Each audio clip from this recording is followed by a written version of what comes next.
इसमें चर्चा करते हैं पटवारी लैपटॉप में एमडीएम के सॉफ्टवेयर को इंस्टॉल करने के संबंध में। ठीक है, इस तरीके का एक पत्र आया है, पत्र देख लेते हैं सबसे पहले चल के। ये देखिए, ये है पत्र, है ना, शासन की तरफ से ये पत्र आया है जिसमें आयुक्त भू अभिलेख या वर्तमान में आयुक्त भू संसाधन प्रबंधन के द्वारा ये कहा गया है कि जो पटवारी लैपटॉप है जो कि शासन द्वारा प्रदाय किए गए 7 साल के लिए, उसके अंतर्गत एमडीएम सॉल्यूशन डिप्लॉय करना है। तो भविष्य में उस एमडीएम सॉल्यूशन के लाइसेंस क्रय किए गए हैं और उसको आसानी से पटवारियों के लैपटॉप पे इंस्टॉल किए जा सके। ठीक है, तो उसको इंस्टॉल करने के लिए सबसे पहले आपको मैक और ओएस को रजिस्टर करना है, किसके पास, एमडीएम के माध्यम, जो सारा की ऐप है उसके माध्यम से, आपके यूटिलिटी का जो सॉफ्टवेयर है उसके माध्यम से पोर्टल पे। ठीक है, जिसको नोडल अधिकारी यानी कि एसएलआर का जो मतलब जो भी जिसको भी जिले का नोडल अधिकारी बनाया जाएगा उसके पास इसको वेरीफाई करना है ना। यानी सबसे पहले ये जो लिंक है इसके माध्यम से सारा पे ये इंस्टॉल किया जाएगा, फिर उस यूआरएल पे जाकर डिवाइस का डेटा एप्लीकेशन फाइल डाउनलोड होगी, उसको डाउनलोड करने के बाद उसको रन करना है। जैसे ही रन करेंगे तो वेबजेएस पोर्टल का पटवारी लॉगिन जो यूजर नेम पासवर्ड है सारा का, है ना, सारा वाला, इसमें भले वो लिख रहा है, हमने तो सारा ही किया है, सारा लॉगिन से ही, है ना, एग्जीक्यूट होगा। एग्जीक्यूट होने के पश्चात लैपटॉप की डिटेल जनरेट होगी जिसमें लैपटॉप का मैक एड्रेस और ओएस होगा। ओएस के बाद उसको देखकर हमको सबमिट कर देना है और फिर वो जो जानकारी है वो एपीआई के माध्यम से सेव हो जाएगी और नोडल अधिकारी के पास चली जाएगी, है ना। और उसको 7 दिन में करना है, हम तो कहेंगे 2 दिन में कर लीजिए, 1 दिन में कर लीजिए, बहुत जल्दी और आसानी से हो जाता है। आगे क्या करना है, तो इस तरीके का पत्र शासन द्वारा जारी भी कर दिया गया है और ये इसका स्क्रीनशॉट है, ये लॉगिन है, सिस्टम मैक जिसको हम कहते हैं, है ना। और यहाँ पर ये आपका सिस्टम बेस्ड इंफॉर्मेशन है। ठीक है, ये देखिए एमडीएम की लिंक है, मोबाइल डिवाइस मैनेजमेंट सॉल्यूशन है, ये sara.mp.gov.in से ये आप क्योंकि उसी ऐप का एप्लीकेशन है, ये देखिए आप इसमें भी देख सकते हैं, सारा का है ना ये। तो इस पे अपन ने लॉगिन कर लिया, सॉरी इस लिंक को अपन हम डिस्क्रिप्शन पे भी दे देंगे, आप इस डिस्क्रिप्शन की लिंक से डायरेक्ट इसको डाउनलोड कर पाएंगे, है ना, और वहां से इसको अपन काम करेंगे। तो इस पे काम करने से पहले हम जान लेते हैं एमडीएम के बारे में। क्या है पत्र का सार? पत्र का सार सिर्फ इतना है कि जो पटवारियों को जो लैपटॉप दिया गया वो शासकीय लैपटॉप है और उस लैपटॉप पे एमडीएम का जो सॉफ्टवेयर है उसको अनिवार्य रूप से इंस्टॉल किया जाना है। क्यों इंस्टॉल किया जाना है? ताकि उसकी मॉनिटरिंग हो सके, लैपटॉप की निगरानी हो सके अच्छे से, डेटा सिक्योरिटी हो सके और आईटी की जो सुरक्षा है, आईटी सिक्योरिटी है जो है ना, जैसे साइबर फ्रॉड्स है या डेटा हैक है, डेटा की सिक्योरिटी ब्रीचमेंट्स है, वो ना हो, है ना। इसके लिए क्या करना है, हर लैपटॉप का मैक एड्रेस लिया जा रहा है और उसकी जो स्पेसिफिक यूटिलिटी सॉफ्टवेयर है गवर्नमेंट का सारा का, उसके माध्यम से एपीआई का काम क्रिएट किया जा रहा है जिसमें भविष्य में एमडीएम के लाइसेंस को लैपटॉप पे इंस्टॉल किया जाएगा। ठीक है, सिंपल सी बात है।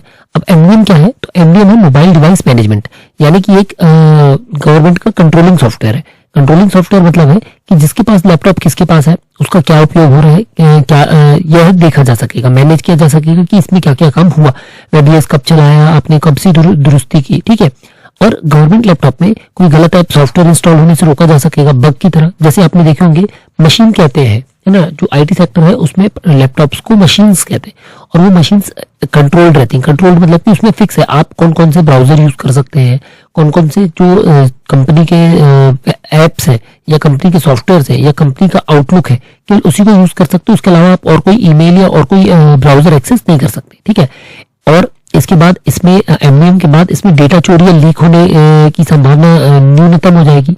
फिर जरूरत पड़ने पर लैपटॉप को लॉक या डेटा डिलीट किया जा सकेगा क्योंकि क्लाउड से इसको लिंक कर दिया जाएगा एमडीएम के माध्यम से।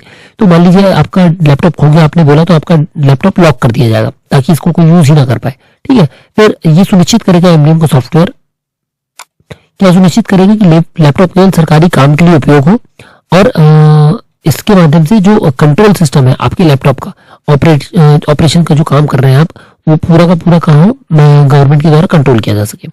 अब मैक एड्रेस क्या है? तो मैक एड्रेस सिंपल से समझ लीजिए कि एक लैपटॉप का यूनिक एड्रेस है ना, ये एक यूनिक पहचान संख्या है लैपटॉप की। क्यों जरूरी है? क्योंकि लैपटॉप के हर लैपटॉप का मैक एड्रेस अलग होता है। तो ऐसे में जब एमडीएम का लाइसेंस दिया जाएगा तो जो आपने रजिस्टर किया है उसी लैपटॉप से आपको ये रजिस्टर करना पड़ेगा ताकि आप उसके एमडीएम का लाइसेंस को यूज कर सके। कोई दूसरा निजी लैपटॉप इसमें शामिल नहीं हो पाएगा, यानी कि आप इसमें यदि चाहें किसी और लैपटॉप में एमडीएम को इंस्टॉल कर ले तो आप नहीं कर पाएंगे। तो वो लाइसेंस केवल उसी में होगा जिसपे ई बस्ता आसानी से एक्सेस किया जा सके। ठीक है, तो जैसे आधार नंबर होता है हमारा, वैसे ही लैपटॉप्स का मैक एड्रेस होता है और हर लैपटॉप का यूनिक मैक एड्रेस होता है।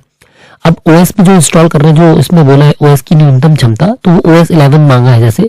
तो ओएस क्या है? ऑपरेटिंग सिस्टम जिसपे पूरा लैपटॉप चलता है, जैसे विंडोज है, लिनक्स है ना। तो इसमें एमडीएम सॉफ्टवेयर चलेगा। इसमें सरकारी पोर्टल्स को सुरक्षित तरीके से एक्सेस किया जा सकेगा और यूजर की गतिविधियों को कंट्रोल किया जा सकेगा, इसलिए ओएस को फिक्स कर दिया गया इसमें, है ना। एमडीएम जो होगा वो ओएस बेस्ड है, तो ओएस के हिसाब से काम करेगा।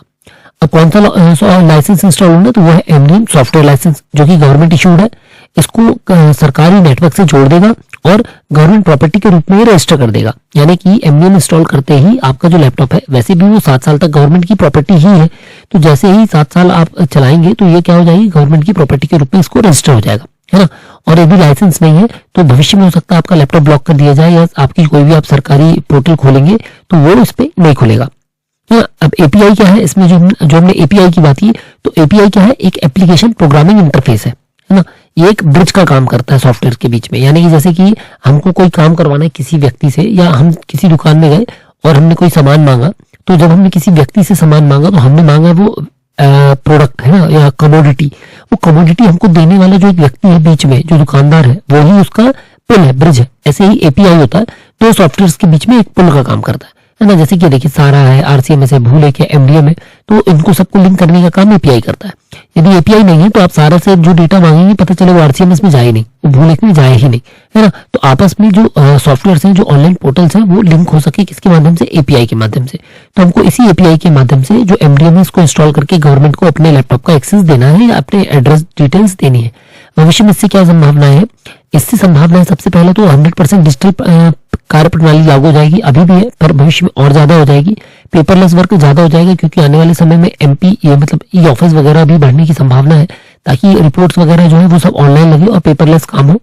रियल टाइम रिकॉर्ड अपडेट हो जाएगा। जैसे ही आप एपीआई के माध्यम से इसमें कोई भी काम करेंगे, सारा में करेंगे तो एफजीआईएस में भी और आरसीएमएस में भी रिफ्लेक्ट होगा। एफजीआईएस में करेंगे तो सारा और आरसीएमएस में भी रिफ्लेक्ट होगा।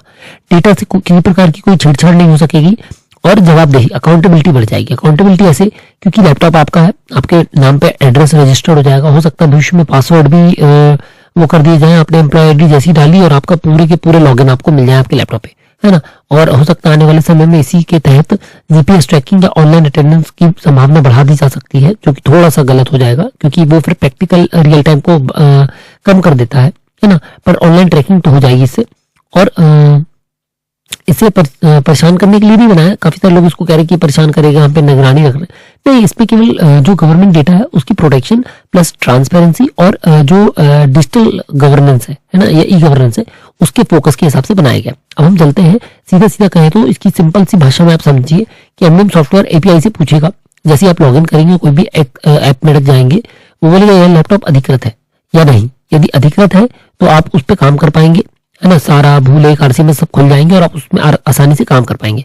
और यदि रजिस्टर्ड नहीं है और एपीआई ने अनुमति नहीं दी तो हो सकता है पोर्टल नहीं खुलेगा और डेटा सिंक नहीं होगा, ठीक है। तो इस तरीके से ये चीजें लागू होंगी। अब इसके लिए ये जो वेबजीआईएस का लॉगिन विंडो है, ये देखिए आप इसको देख सकते हैं, इस तरीके से आएगा, ठीक है। और इसमें क्या ये वाली जो डिटेल्स है इसको देखना पहले से फिल है, इसको केवल सबमिट करना हमको, ठीक है।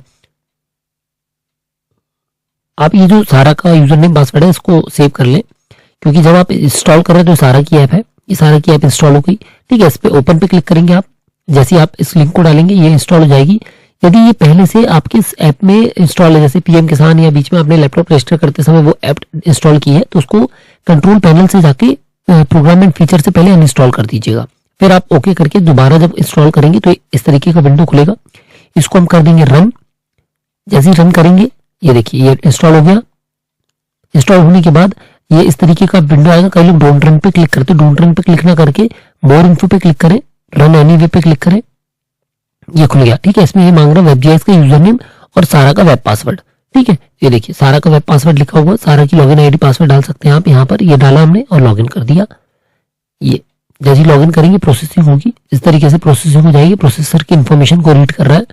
ये आ गया आपकी पूरी डिटेल, है ना। ये हमारी पूरी डिटेल है, एम्प्लॉय कोड, आईएफएससी, लैपटॉप का इनवॉइस, इंश्योरेंस का इनवॉइस, अमाउंट है, अकाउंट नंबर, बैंक नेम, उसके बाद लैपटॉप की पूरी डिटेल, मैन्युफैक्चरर, मॉडल, है ना, ऑपरेटिंग सिस्टम वगैरह वगैरह वगैरह, और साथ में मैक एड्रेस। ये है मैक एड्रेस।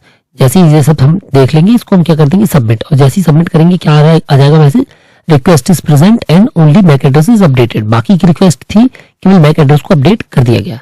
और जैसे ही ओके करेंगे हमारी मैक एड्रेस की जो रिपोर्ट है वो चली जाएगी और भविष्य में एमडीएम का सिक्योरिटी का लाइसेंस जो है वो आसानी से इंस्टॉल हो जाएगा।